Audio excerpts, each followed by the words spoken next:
I think this just is the icing on the cake, if you will. And look, everyone can understand from the perspective of a father.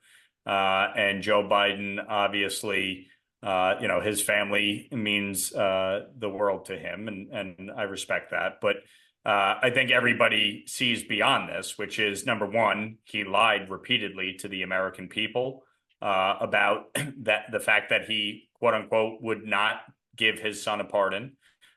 His staff repeatedly lied to the American people about it. And ultimately, I think what is jarring, beyond the fact that he's obviously pardoning Hunter Biden for the crimes he was convicted, tax evasion and the gun possession with respect to filling out the form.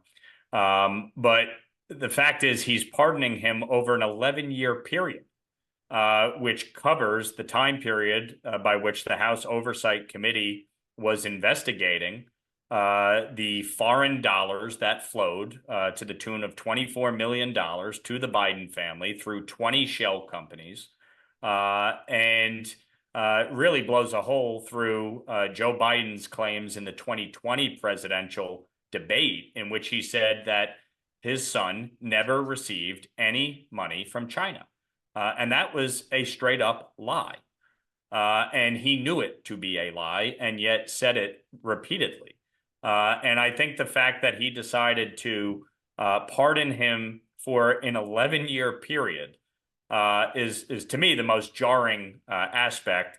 And the last thing I'd say is, in his statement, he basically says that the Department of Justice has been weaponized, that it's been politicized.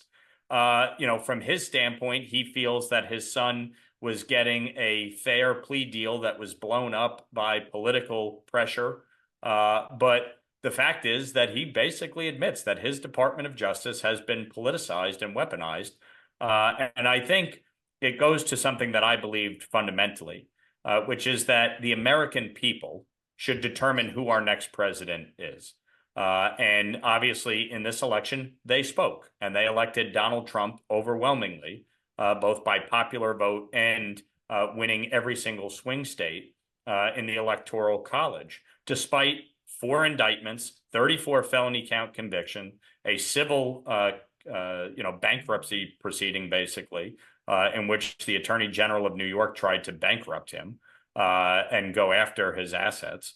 And yet the American people elected him. And so to me, I think if Joe Biden felt as strongly about this with regards to his son as he clearly dwelled on for a very long time, then he should have recognized the catastrophe of indicting a former president who had announced his candidacy for president again, and should have put an end to it before it ever got started.